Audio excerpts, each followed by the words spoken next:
Welcome to a new episode of the JCMoseley FC podcast. We are into April now. Lots have been happening, lots to talk about. My name's Elliot. I'm here as always with Christian. We're going to jump right in. We're going to talk about the World Cup playoffs. So kind of in the last week or so, as we're recording this episode, we had the Intercontinental World Cup playoffs as well as the UEFA World Cup playoffs. There were 6 more spots there were 6 more spots that were available basically to for teams to get into the tournament and qualify. So we're going to kind of take a look back at some of those. Do you want to start with the European places first? Absolutely, Elliot. Good to be back after a couple months. So in Europe we had Italy and Bosnia. Yeah, Bosnia. Bosnia. Bosnia and Herzegovina. I'm not gonna try that. Okay. So Bosnia and Italy, they play in the final, and then surprisingly Bosnia won. So there was a red card early in the game in the first half. It's like in the 40th minute or so.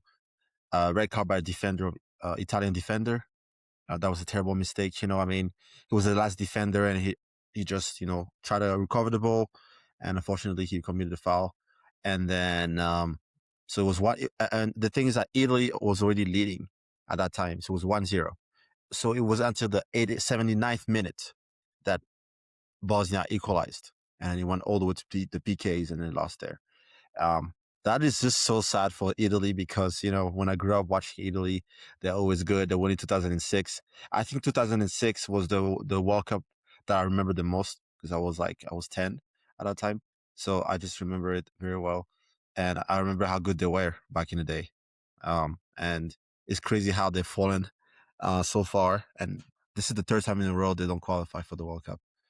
So that's crazy. It's I mean, for a team that, like you say, has had so much history, especially in the World Cup, and has been kind of a dominant force, it's a surprise that they don't qualify for any tournament, let alone 3 consecutive World Cups that they've missed out on now.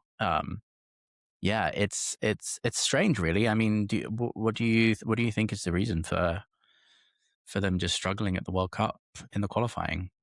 Honestly, I think they were kind of cocky in the final. I don't know if you saw some videos how they were celebrating when Bosnia beat Wales. They were like, "Oh, that'll be an easy win for us," And then it's just because they think that Italy they can beat everybody. I honestly, it's hard to understand because Serie A is still a top tournament, a top league in the world. They have really good players. The players are really good, and I just don't know why they can't finish that. I mean, to be fair, they went into a tough group, the qualifying stages. Correct me if I'm wrong, but I think it was Norway that beat them, right? It was like only the top team, and Norway has a really good team. They have all Holland, they have really good players, and they have a golden generation, so they did the job. So it happens for top teams to end up in the playoffs. It happens all the time, you know. Unfortunately for them, they just couldn't manage it. They they won the first game quite easily, and they went the second and they lost. Red cards happen to any big teams. I mean, it is football. Things happen all the time. So I don't really know exactly what's going on inside that federation, but I just think they need changes. I think a lot of the people, resigned. Gattuso resigned, Buffon resigned. A lot of their top leadership resigned. So yeah, I think maybe there's a pressure element to it as well. Of the longer they go on without qualifying, the more pressure they feel that they have to rectify that. And it's surprising because Italy obviously have a lot of top players playing at some of the best clubs in the world, but that doesn't mean anything if you don't play well together as a team. And like you said, the red card obviously affects things, but credit to Bosnia for doing the job and securing their place at the World Cup. They're going to be going into Group B with Canada, Qatar, and Switzerland. So interesting one for them. Mm-hmm. Should we move on to the next game, which was Sweden against Poland? That was an interesting one. It's Yeah, quite a for good game. sure. Yeah, that was actually a really good game. They did a really good. It was a really good game. So 3-2 at the end, and you know, I just I don't really follow Arsenal, but I know he's a top striker. I don't know how to say his name. Um, Victor Gyökeres. Victor Gyökeres, something like that. Gyökeres. Is that how you said Mm-hmm. Gyökeres? Okay. Yeah. So basically, he handed the qualification. He scored 4 goals in 2 games, and I know this is what top players do. Unfortunately for Lewandowski, he's not gonna go to World Cup next year. For him, I think that was his last chance. He was 39 or something. So I mean, Sweden deserve it. I mean, that's surprising because they finished bottom of the group in the qualification stages, and because of their run in the Nations League, that's how they were able to, get in front of everyone and like get a playoff spot. So, I mean, that just shows how important the Nations League is. Teams can Mm-hmm. still qualify for the major tournament like the World Cup. Everybody wants to get the World Cup. There's nobody on the planet that doesn't want to see his country at the World Cup as a football fan. It's impossible. So Sweden did their Absolutely. job and they deserve to be there. So we'll see. We'll see what happens. Yeah, I think that was if I remember correctly. I didn't watch the game, but I'd seen that it was kind of back and forth a little bit with Sweden going in front and then Poland getting back level, and it was a late winner from Gyökeres. Um, and we mentioned it off camera, but Graham Potter now the coach for the Swedish national team, and he sort of came in as you said when they were bottom of the qualifying group. They kind of the Nations League form from previous was their saving grace in terms of getting them to the playoffs in the first place. Um, and yeah, I mean, credit to Graham Potter, I guess. I didn't think I'd be saying that again or ever after a stint at Chelsea, but yeah, he's good to see him at the World Cup, and I do think Sweden have a good team. I think they have a lot of decent players. I was kind of surprised that they were struggling so much in qualification anyway. So I think great for them to be there. But yeah, for Lewandowski, I'm sure this was his last chance probably to play at a World Cup, and he won't be there. So that's always going to be the case. Though you're always going to have players who are going to miss out in kind of cruel fashion like that because that's just the game. I mean, that's just the way it goes. We've seen that before. We've seen players miss out. It doesn't matter how good of a player they are or how big of a club they play for. They ultimately the country has to qualify. But credit to Sweden, they all go into Group F with Netherlands, Japan, and Tunisia. Yes. So yeah, you want to talk about the next one? So Path C, Turkey and Kosovo. I know it was a pretty decent game. I mean, 1-0.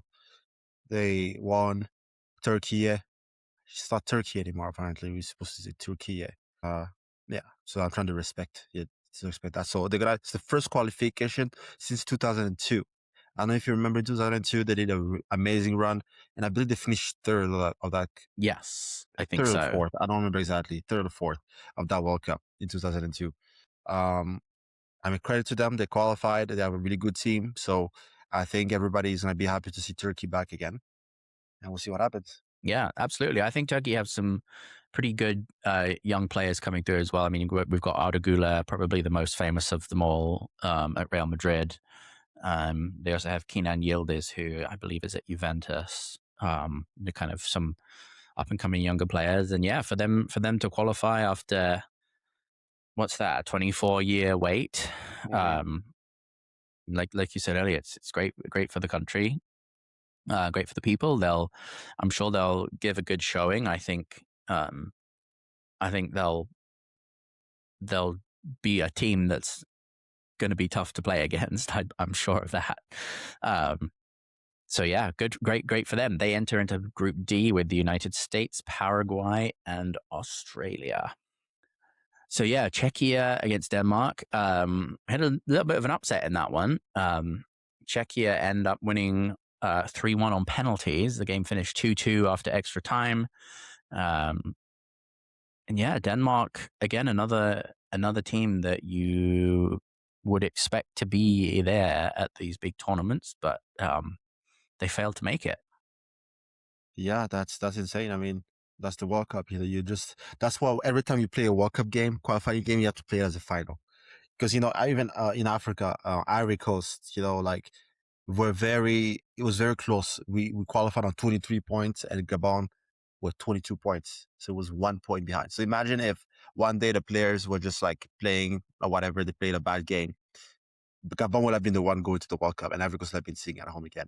So those big teams, they're just like Italy. That we're just gonna qualify. We're Italy.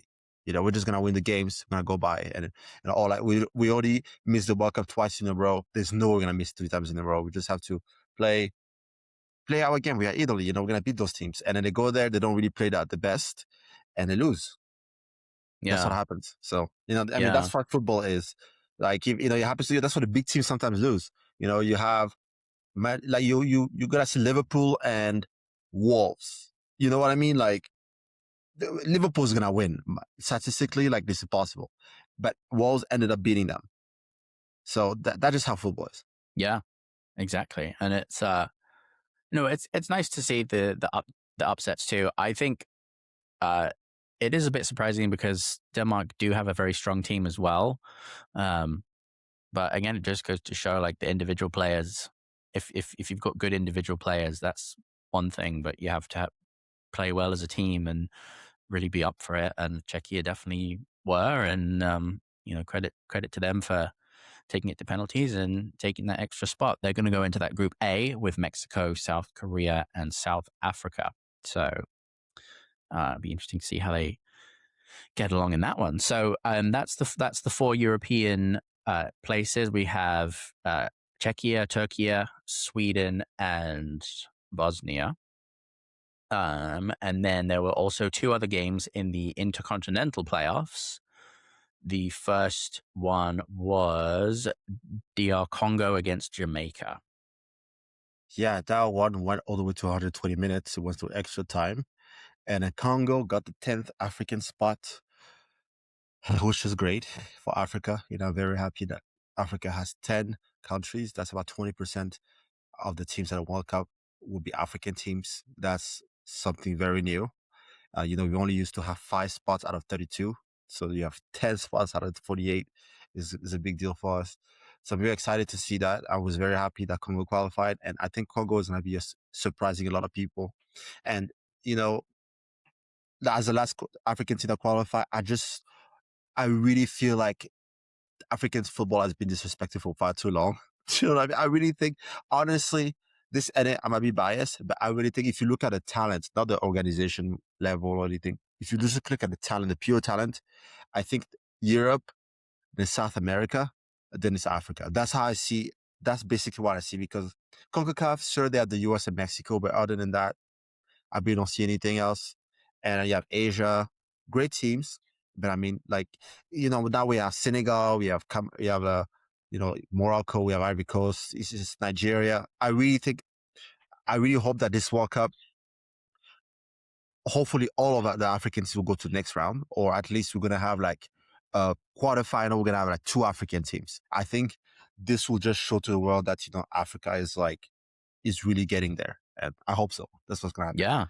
Yeah. Yeah. No, great to see such an increase. I mean, obviously Africa being, I don't know the exact statistics, but population wise, of course, one of the most populated, if not the most populated continent on the planet. So, great to see this being a World Cup really for teams from throughout the world and not like it's a European Cup with some other teams from other countries thrown in, or European and South American Cup with other 1 or 2 others thrown in, so great for them. Surprisingly, I think it was Aaron Wan-Bissaka, the West Ham right back, that got the winning goal as well. You correct me if I'm wrong, but unlikely goal scorer, but credit to him, credit to them. They will be going into Group K with Portugal, Uzbekistan, and Colombia. So Portugal and Colombia maybe will be tricky, but I think they've definitely got a chance, and let's hope they live up to the potential of African football. Yeah, let's see what they do. And then the final intercontinental game was Iraq and Bolivia. Yes, so Iraq qualified against Bolivia. I think they went to extra time as well, and Iraq prevailed. I think that's the first qualification in like since 1986, so Mm. 40 years, which is insane. This is a big deal for them, especially with what people in Iraq have been through. And this is what football is about. This is what I love this sport so much because, I mean, obviously, how in England it is, people take the sport so seriously. And then in Africa, people also take the sport seriously. In Iraq, I know exactly what's going to happen. People are going to have, whenever the national team is going to play, people are going to be wearing the national jerseys, the flags. People are going to be walking around. Uh, People are going to be watching the World Cup together. As families are going to gather together and watch the World Cup together. You know, so this is going to be amazing for Iraq and I'm really excited for the World Cup. It's every time the World Cup comes, it's like life is at its peak at this point. You just forget all your problems, all your issues. The World Cup is on. You're ready to watch the World Cup. It's a big deal. Yeah. Which is great. So I'm really excited about that for sure. Yeah. No, I mean, I'd say that was an upset too, really. I think you would have expected Bolivia to win that game, really, just kind of based on, I don't really know what, to be honest. I mean, it's more kind of maybe a stereotype more than anything else of South American football being perhaps a higher level than the Asian Confederation. But like you said, this is what the game's all about. It's about giving the fans something to be excited about, especially if you are in a country where life is not very easy and there's been some difficult circumstances that the people have had to go through and that they are continuing to go through. So um, those are the kind of things that can make it doesn't feel like a big difference in the grand scheme of things, but it does make a difference to the people. And I mean, it's a human sport at the end of the day. Humans are the ones that play, humans are the ones that watch and are fans. So um, great to see them, and I hope they make the most of it and that they're able to enjoy it as best as they can. And so Iraq will go into probably the group of death. Unfortunately for them, they go into Group I with France, Senegal, and Norway. But who knows? There could be an upset. They've already they got this far. There's every chance they could upset again. So Absolutely. We want to thank our sponsor, Bill's Treasury app. Bill's Treasury app is an application that allows people to track, manage, and pay the bills in one location. So it's simple to use. It's free to download. You're able to add your bills on the application. You get reminders when they are due, and then you just stay on top of them. It allows you to better manage your finances and improve your credit score significantly. It's available on the App Store and Google Play for free. You can download with a QR code that you see on your screen for free. Before we move away from international football, something kind of interesting happened, quite significant actually, with the AFCON. So you want to talk about that and kind of run through what happened?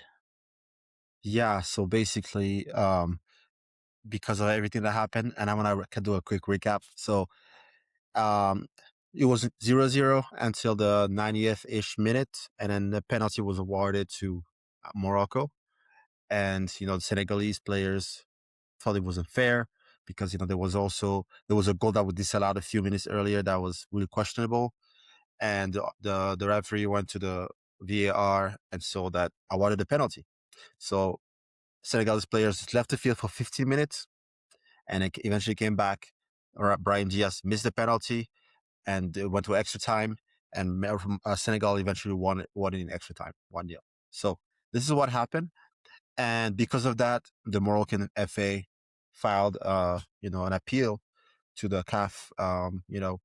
CAF is the Confederation of African Football. It's like the UEFA, the organizer, it's like the general body of African football, basically.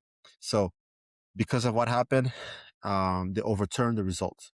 It was like 2 months after the fact, which is I've been alive. I mean, I'm not that old, but I've been alive for quite a while now, and I watched football my whole life, and I've not seen anything like that before, like ever.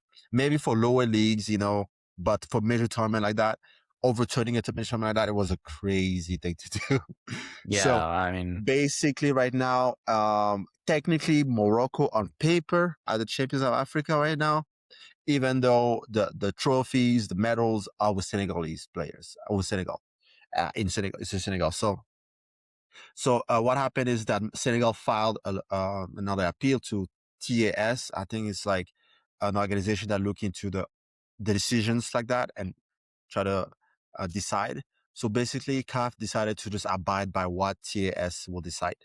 So we'll see what happens. So at the end of the day, in 3 months from now, we can just Senegal are the winners again, or it can be upheld like Morocco are the winners.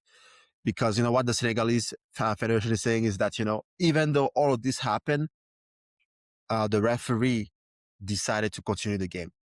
The referee decided to go on with the game and allow the game to keep going.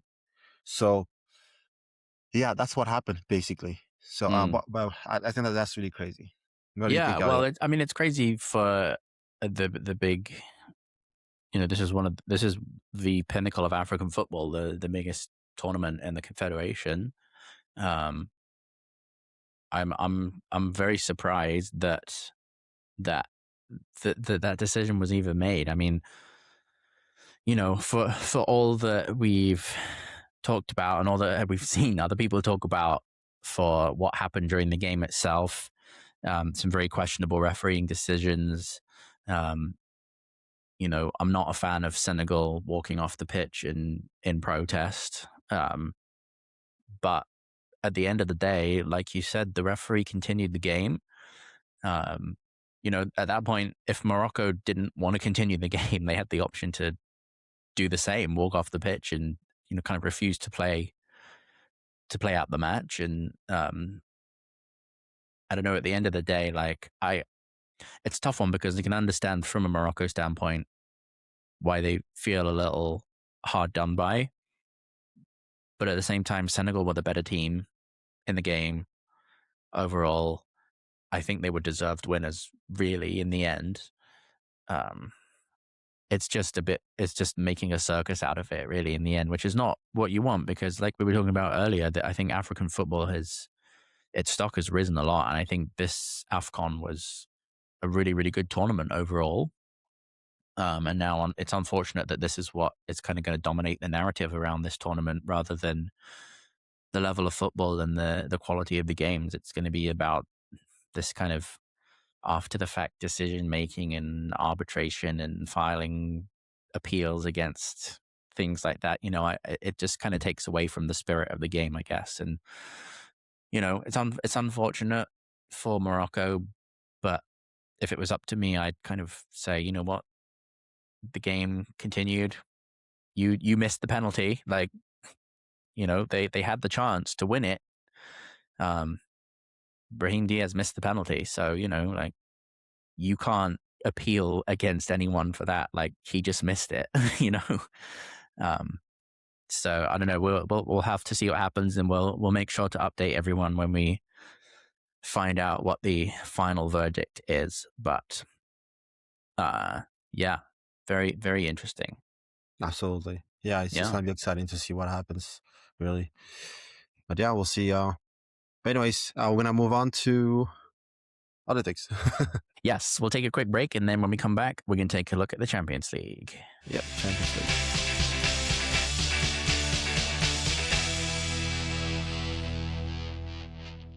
All right, then we are back, and we're going to take a look at the Champions League. So, since we last did an episode, I actually don't think even the playoff rounds had happened yet, but we're kind of going to skip over those a little bit. We're just going to jump straight into the round of 16. Should we start from the top and go down? Absolutely, Elliot. So what we got here, we got, what is that to be Chelsea and PSG? So Chelsea got really trashed, basically. 8-2 on aggregate. I'm not going to go into detail. The first game, that's pretty much what we lost the tie. We lost 5-2. I don't know how we ended up losing 5-2. Like, it makes no sense, but I guess we did, because it was 2-2 until about the 85th minute or so. And then, Jorgensen just made a huge, terrible mistake. That's worse than a mistake. That's criminal what he did. But yeah, they got in front ahead of us, and actually turned my TV off at that time. I just switched the channel because I was like, well, we already lost the game. I'm not gonna keep watching this, because I was really upset that we considered such a stupid goal. And then I look at my phone. I got a notification that 5-2. I was like, what happened? They saw 3 goals within 10 minutes with extra time. Like, that was insane. Yeah, So that was very sad. Yeah. We just fell apart really after the mistake in that first leg. The team just fell to pieces, and that was game over at that point. I think I felt like for the majority of that game, up until the mistake from Jorgensen, we were really matching them up very well, and we were in the game. But that's just what it just goes to show, like, those are the things that are the difference between a good team and an elite team, I think. And then by the time we got to the second leg, I think everybody knew it was already over, and PSG could relax because, they're not going to give up. I mean, this PSG team is just not, they're too good to give up a 5-2 first leg lead. So disappointing for Chelsea. But it is what it is. We move on. And let's hope we can be playing Champions League football again next season. Yeah, let's hope so. Liverpool, Galatasaray, it was pretty easy for Liverpool. They actually had a draw, I believe. Actually, no. Galatasaray actually beat Liverpool in the first game in Istanbul. And then Liverpool ended up beating Galatasaray 4-0 at home. So very, very easy, a comfortable win for them. Yeah, not too surprised by that result. I think Galatasaray have shown this season that they are very strong at home, and they'd actually already beaten Liverpool, I think, 1-0 in the group or in the league phase of the tournament anyway. But Liverpool, there were some questions about them going into the second leg, being 1-0 down, but they put in a great performance and, got the job done. Easy peasy, really. So they'll be going to play PSG in the quarterfinals, which, as we're recording, start this coming week. How do you think that game's going to go? PSG against Liverpool. That's going to be a game that I'm definitely going to watch. I see PSG going through. Liverpool right now, they lost today against City 4-0. I just don't see Liverpool is really weak right now. Obviously in a better shape than Chelsea for sure, but I don't think they're going to be able to handle a PSG team in front of them. Yeah, I think PSG attacking, like PSG defensively, they definitely have issues. They definitely have weaknesses in that team that can be exposed. The question is whether Liverpool actually defend and play well or not, because we don't really know what we're going to get from Liverpool this season. And I think over the 2 legs, I think PSG will probably be the stronger team. I think I'll agree with you. Shall we move on to the next 2 games? So Real Madrid and Man City. Real Madrid giving another Premier League team a bit of a trashing. It finished 5-1 on aggregate, and this, I was kind of surprised that it was such a big margin of victory for Real Madrid. First leg, they ended up winning 3-0, and then they came to Man City and won 2-1 in the end. City definitely put up a better fight in that second leg, but first leg, Valverde especially with a great performance for the hat trick, and in the end, pretty easy win for Real Madrid. Yeah, basically, Real Madrid trashed Manchester City. I was kind of surprised. I wasn't expecting this at all. And then on a return leg, I was expecting another huge score because not Silva. I forgot his name. Bernardo Silva. Yeah, Bernardo Silva got a red card after a handball. Try to avoid a goal. So, I mean, yeah, and then Real Madrid handled the game well. They won 2-1 in the return leg, so 5-1 on aggregate. Very comfortable for Real Madrid. So it's Real Madrid. They always go far in the competition. So we'll see if they're gonna be able to handle the next opposition. Yeah, for sure. Another trashing in this next round. That was kind of the theme of some of these round of 16 games was a lot of teams getting completely destroyed. But this was Bayern Munich 10, Atalanta 2 on aggregate. Bayern Munich winning the first leg 6-1 and the second leg 4-1. Very, very comfortable for them. I think they've got to be up there, haven't they, in terms of the favorites to win the competition this season. I mean, they're just very, very good. Yeah. So Bayern Munich, yeah, they've been really good this season everywhere. Top of the league, Bundesliga, everything. So 4-1, 10-2 on aggregate, comfortable. So you're now got to play Real Madrid. Who the teams that I go through? I'm gonna say Bayern Munich because Real Madrid haven't been that good, and I think it's gonna be very close. I definitely think both of these teams will have a much harder time in this quarterfinal than they had in the round of 16. Mm-hmm. I think just based on form at the moment, I think Bayern Munich really are a better team. They're in a better position. They have less instability. I mean, obviously Real Madrid have had a change of coach already this season with Xabi Alonso being gone. And I think Arbeloa coming in has done a good job at kind of steadying the ship. But, to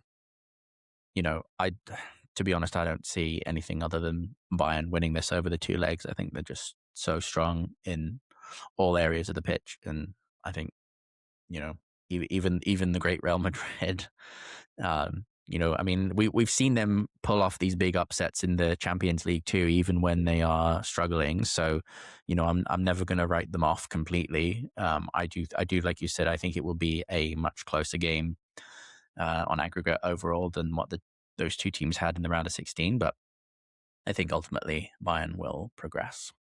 Okay, so the next one is Barcelona and Newcastle. So this game, actually, Newcastle handled the first game really well.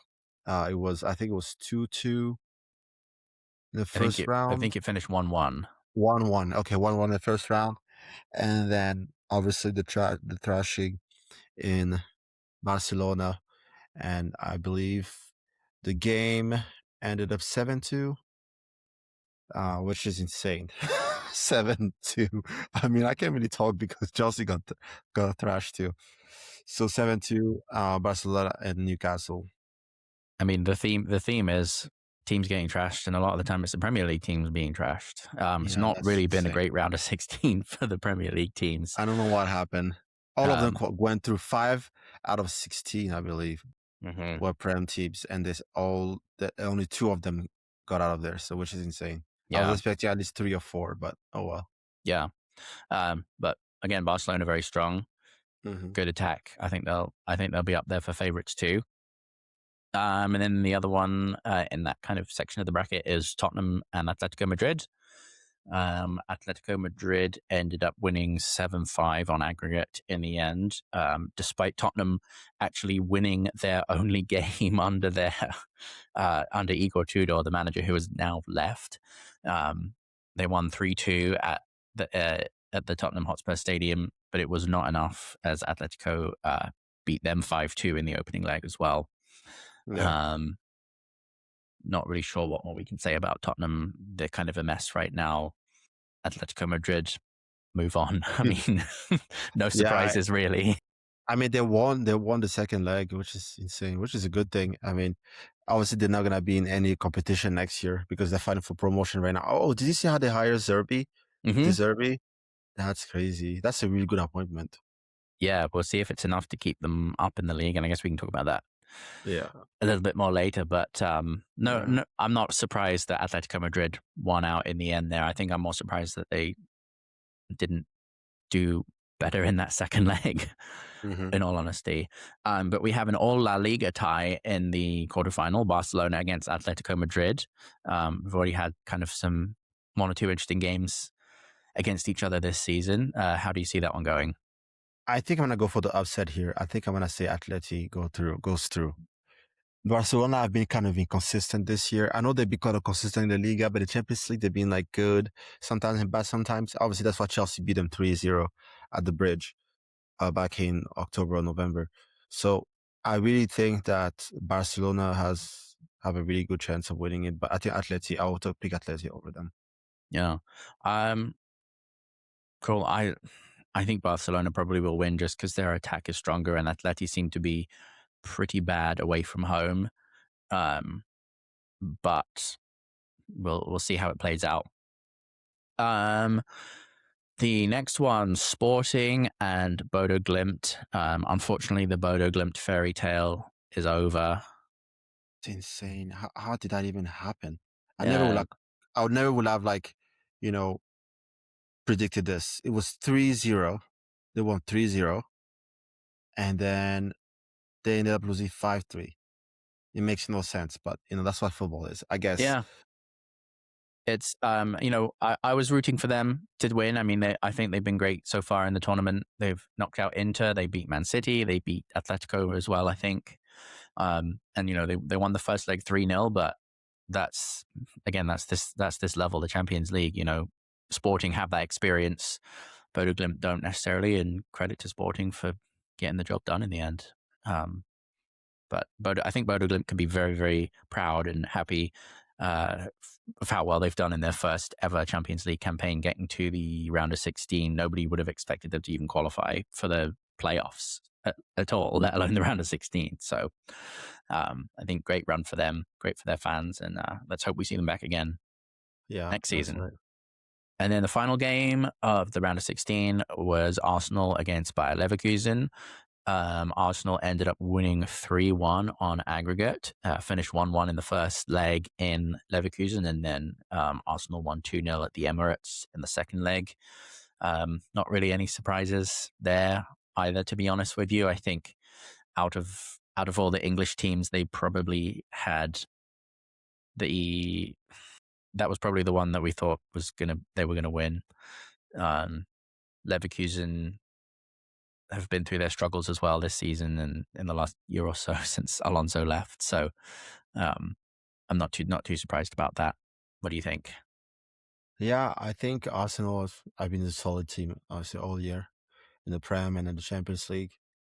And obviously that, yeah, I think they've been a really good team this year. I honestly think they've been the best English team in Europe this season.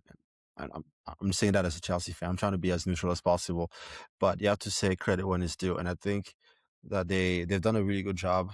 And now they beat Leverkusen. Obviously, it was 1-1. I actually watched the game; it was entertaining. Leverkusen did a really good job, and they just were not able to beat Arsenal at the Emirates, and they lost 2-0.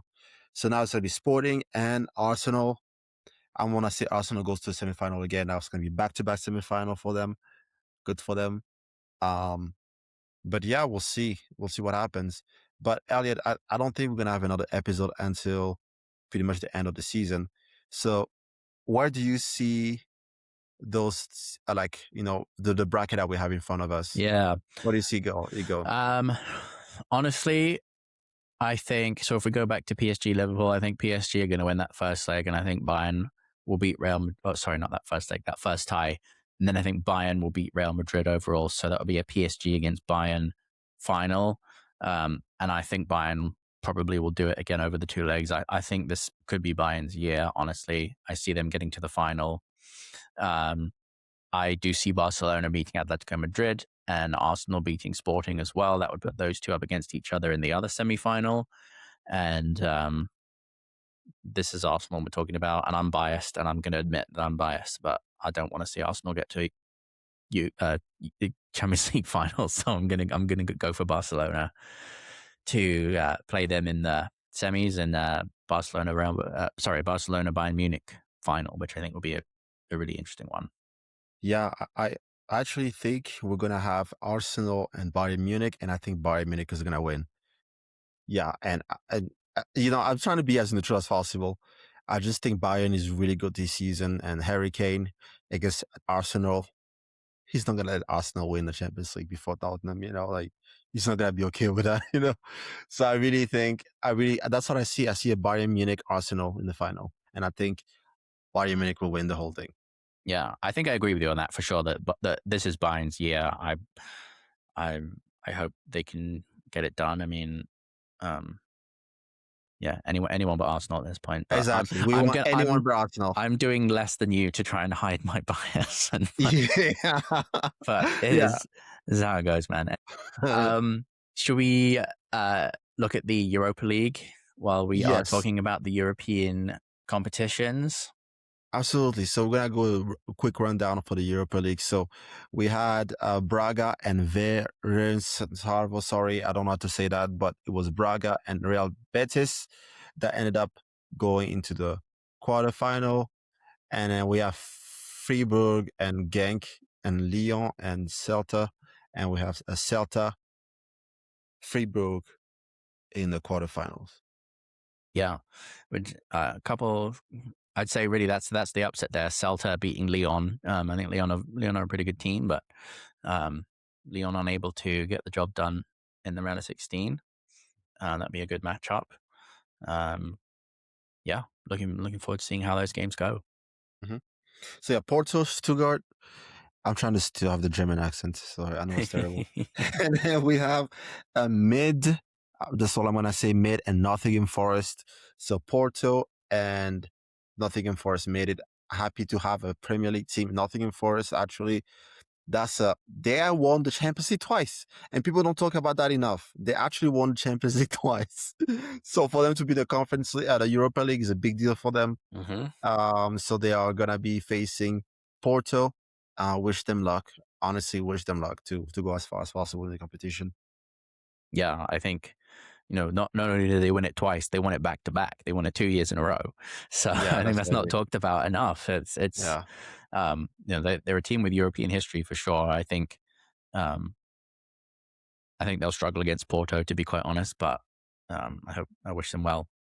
And then the other two games. So Roma lost out to Bologna, 5-4 on aggregate, and then Aston Villa beat Lille pretty comfortably in the end, 3-0 on aggregate. So Bologna will take on Aston Villa in the quarterfinals.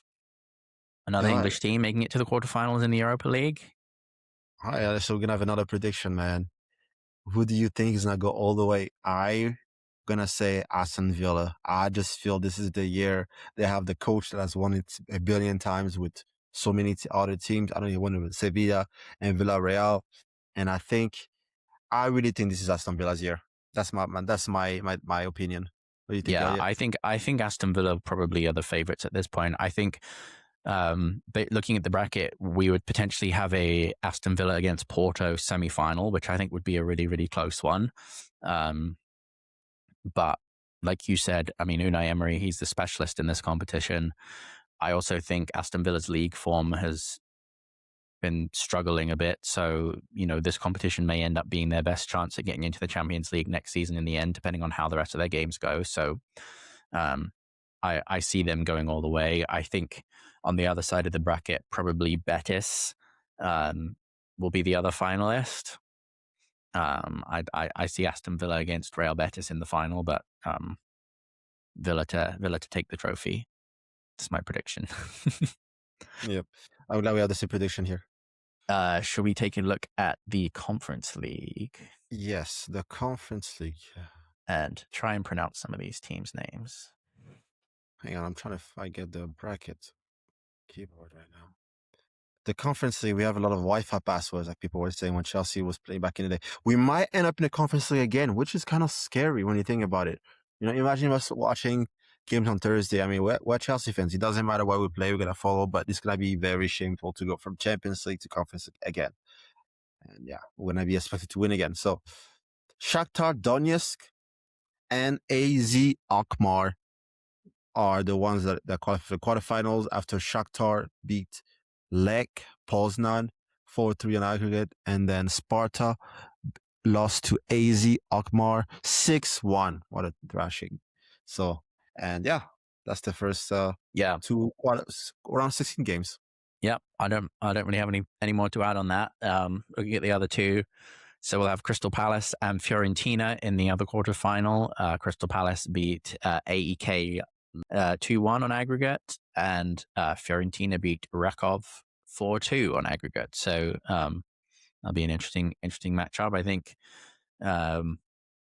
I'm kind of surprised to see Shakhtar in the Conference League. They've been a Champions League team in the not too distant past, so I'm kind of surprised that they're down in the Conference League. This is just purely based off gut instinct. I think they'll win their quarterfinal, and I think Fiorentina will win their quarterfinal. But before we do the rest of the predictions, let's look at the other round of 16 games, shall we? Absolutely. So yeah, Rayo Vallecano and Samsun Port. Wow. Rayo Vallecano beat them 3-2 on aggregate, and AEK Athens lost to Celje 2-0 and a 4-2 on aggregate. So we got Rayo Vallecano and AEK Athens that went to the quarterfinals. Yeah. And then the other ones, Mainz beat Sigma something. Olomouc, I don't know where they're from or where they play, but credit to Mainz for winning that one. And then Strasbourg beat Rijeka 3-2 on aggregate. So Mainz against Strasbourg will be the other quarterfinal on that side of the bracket. Yeah, so who do you think is going to be the ultimate winner? This is actually harder to predict. I think this is definitely a bit more of a difficult one to predict because I don't know as much about a lot of these teams. But I think Strasbourg, out of the rest of the teams here, they're doing well domestically. They have a good, strong team. I think Fiorentina could be in there as well. I would not be surprised to see Fiorentina against Strasbourg in the final. And I don't know, it's a cop out, but one of those two teams will win it. That's my prediction. Yeah, I mean, yeah, I'm gonna also go with three teams. I don't think Crystal Palace has what it has to take, and no offense to them. I know they won the FA Cup. Maybe I shouldn't. I don't know. It's really hard to predict again because they don't have European experience. You don't really see Crystal Palace in European teams. So I think I'm gonna do Strasbourg. I think this is definitely one of the teams I'm gonna pick. I'm actually gonna go with Fiorentina, and that's it. I mean, I think those are the two teams that I think will win. It's one of those two teams, I think, that will go through. And again, as much as I want a Premier League team to win the Europa Conference League, I don't see them winning it. Unfortunately, that's just what I don't see it. I agree. I don't think. I agree with you there for sure. Okay, well, let's take a quick break, and then when we come back, we will go around the leagues.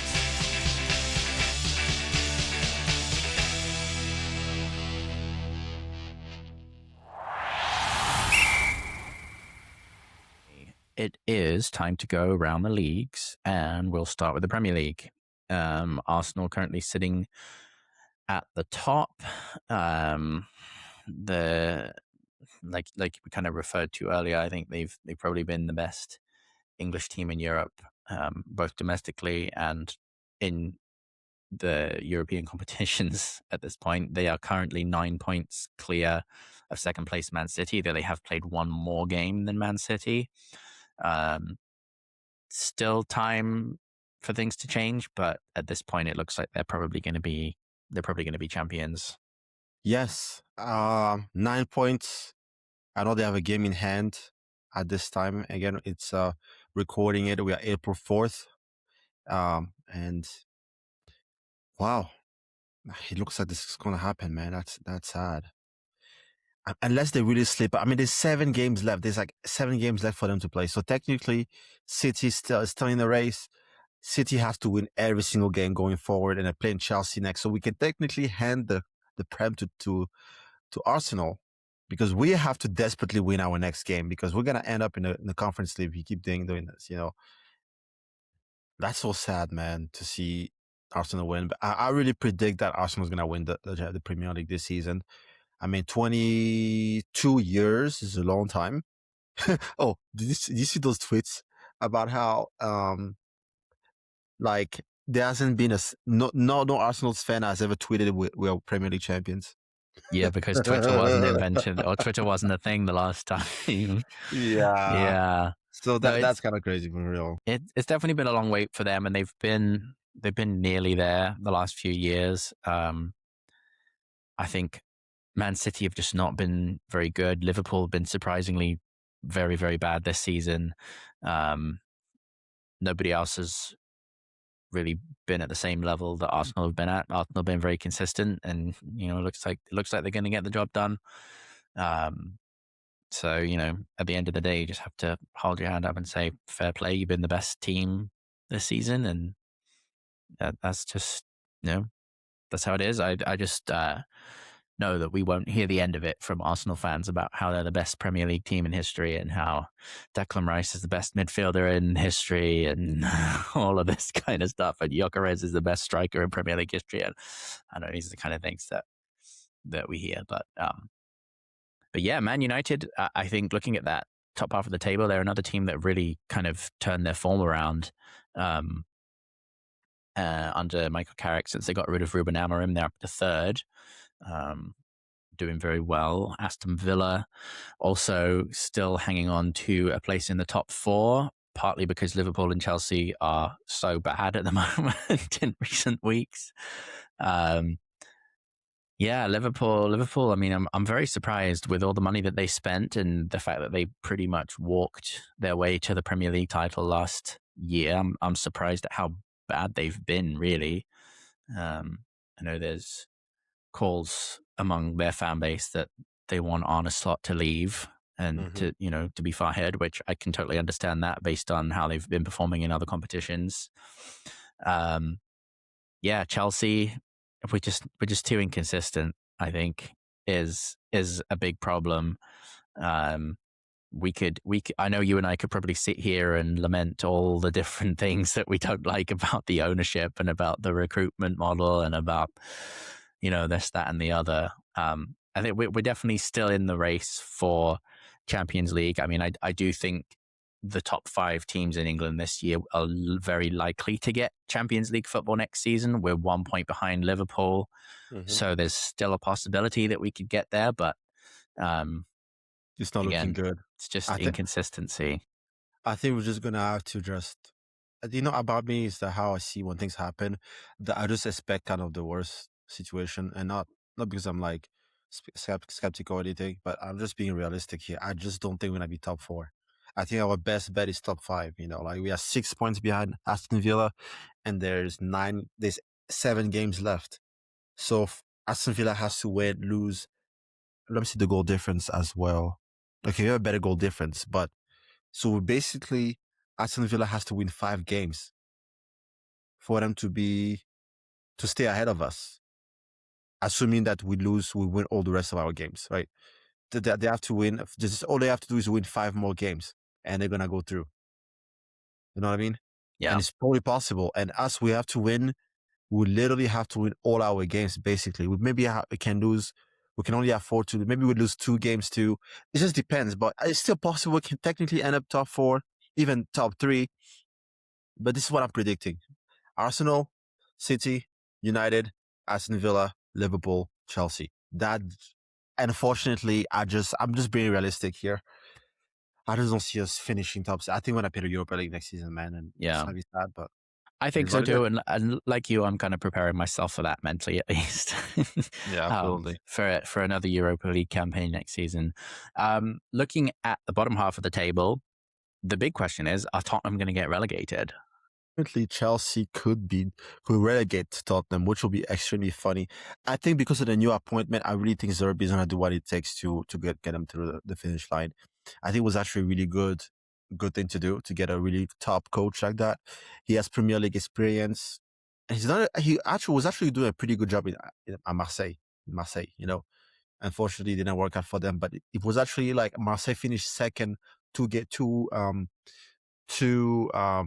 years in a row, and then they played Champions League football, so they were doing good with them. I think they just had some issues at the top, whatever, but I think they're gonna stay.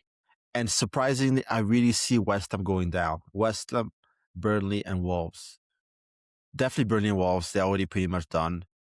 But West Ham, wow. I don't think I've ever seen West Ham play in a championship in my lifetime.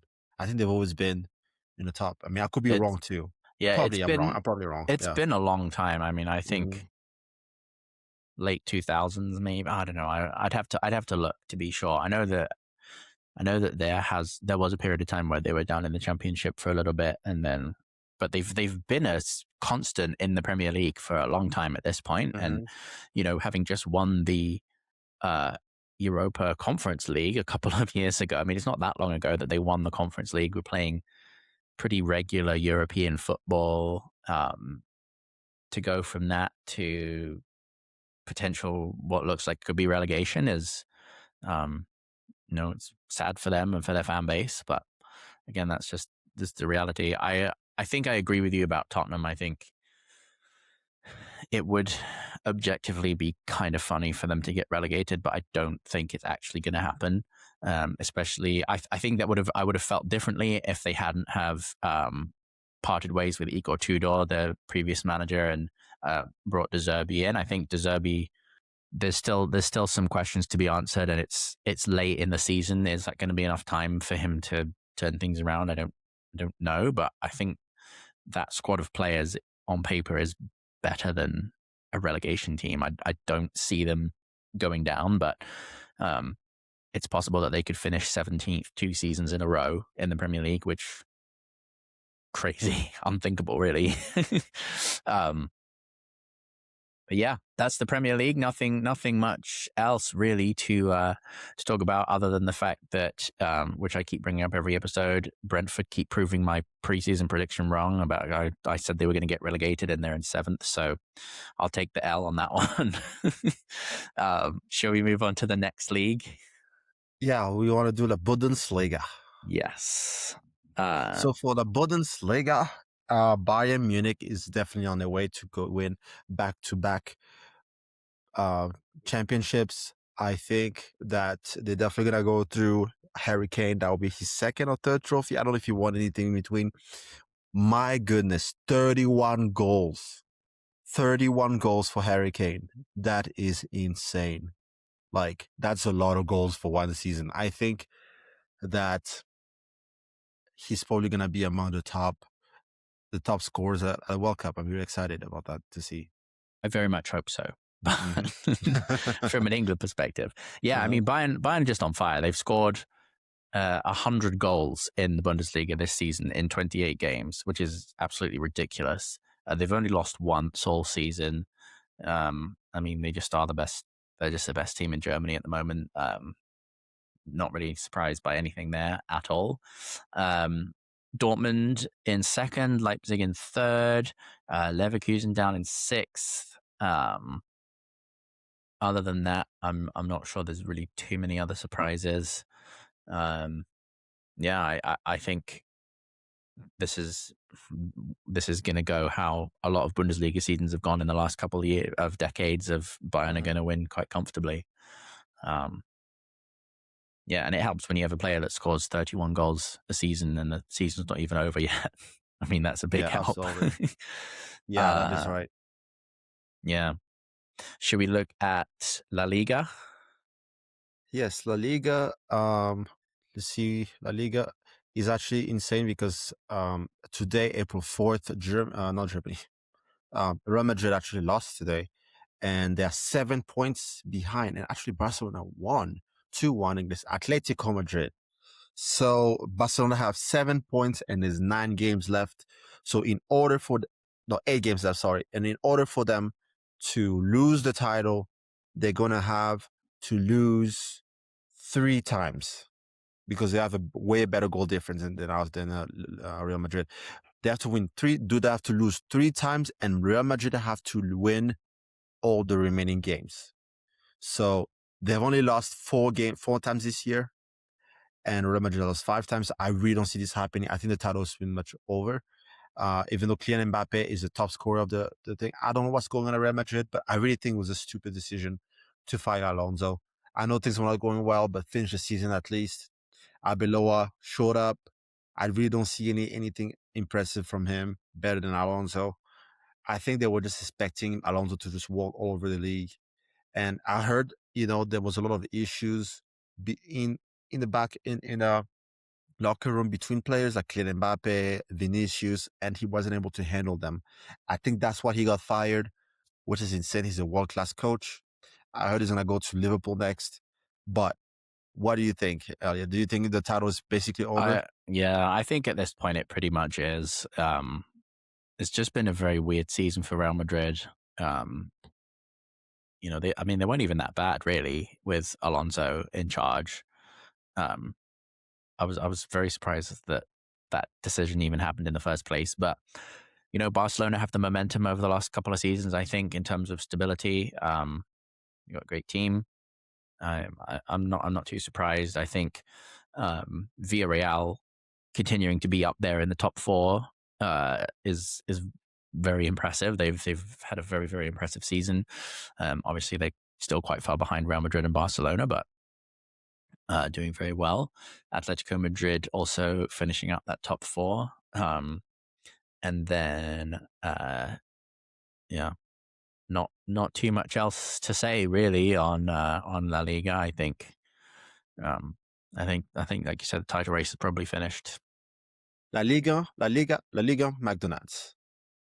That's how we go next. So PSG, 63 points. They're 4 points ahead with a game in hand against Lens. Lens at 59 points.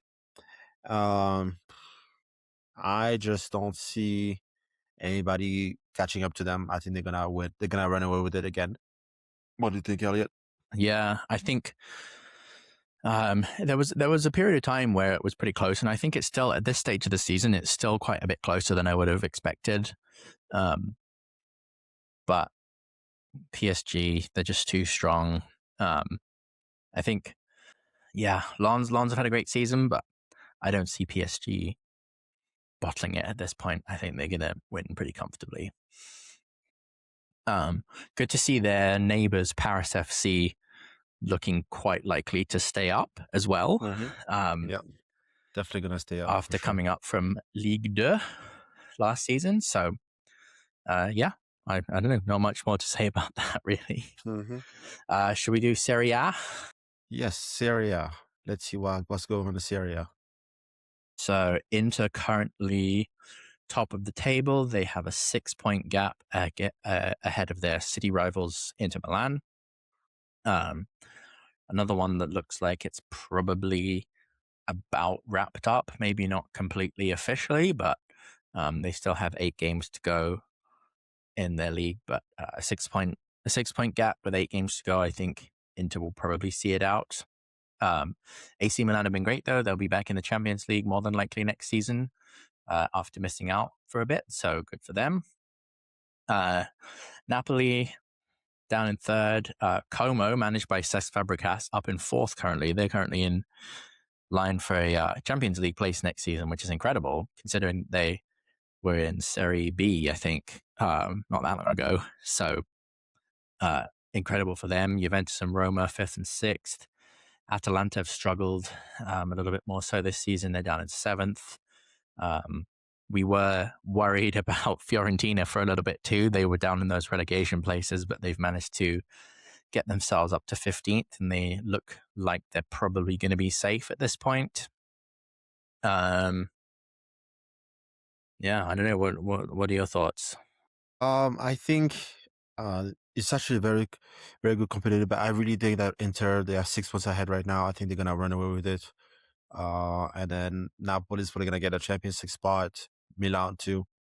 However, Como, wow, that's very impressive. I don't know if they're gonna keep it up because imagine Como in the Champions League.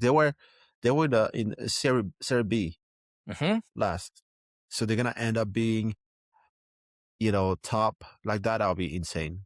So you have Lecce, Pisa, Verona, the bottom of the league. Serie A is still very competitive. We have like the big four, I will say: Inter, Milan, and Napoli, and then Roma, Juventus. So I think Inter's gonna win the whole thing. I really think. Yeah, I think so too. Let's take a look at Liga Portugal. Is the next one. Yep. So we have currently Porto top of the table on 73 points. Sporting in second on 68 points. So what's that, a 5-point gap? Yep. Still, Yep. Sporting also have a game in hand, so they have a chance to reduce that to just 2 points if they were to win that game. So I think definitely, I don't think this title race is over yet. Benfica down there on 65. I think maybe Benfica are a little too far away to be in that title conversation, but we'll see, I guess. Yeah. Yeah, Yeah. but it looks like it's going to be between Porto and Sporting potentially for the title. Yeah, definitely. And then 34. And remember, they only have 18 games, so technically they have 34. Is it 36? Yeah, 36 games they have to play. Wait, 18 times 2 is 36. So that'd be 34 games they have to play. So they only have 34 games to play. So there's only 6 games left. Yeah, I really think it's pretty much wrapped up. They are 5 points ahead of them. And I know Sporting has a game in hand. It just depends on how Sporting does in the next game. I guess I will say it's gonna be between Sporting and Porto. Yeah. I really still think Porto is gonna run away with it and win the whole thing. Yeah, I think they're in the strongest position right now. You expect them to see it out, but could still be. This is one of the leagues where there's still potentially time for a twist. Yeah. Did we want to talk about MLS? Yeah, briefly. I mean, there's nothing much going on in MLS right now because it just started the league a few weeks ago, and obviously they had the international break. But other than that, I mean, what do you think? Do you think that? I mean, that's actually doing pretty good. I mean, I watched some of the games. I've attended some of the game. I've attended some of the games too.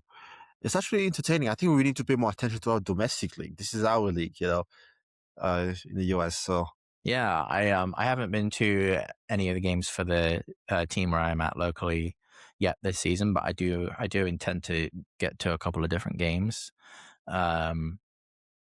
Yeah, I'm trying to expand my knowledge about MLS, and I do think the league is very much improving. I mean, I don't know if you felt the same way, but when I first moved to the United States, the MLS was kind of a bit of a joke league, really. It was not very basically, competitive.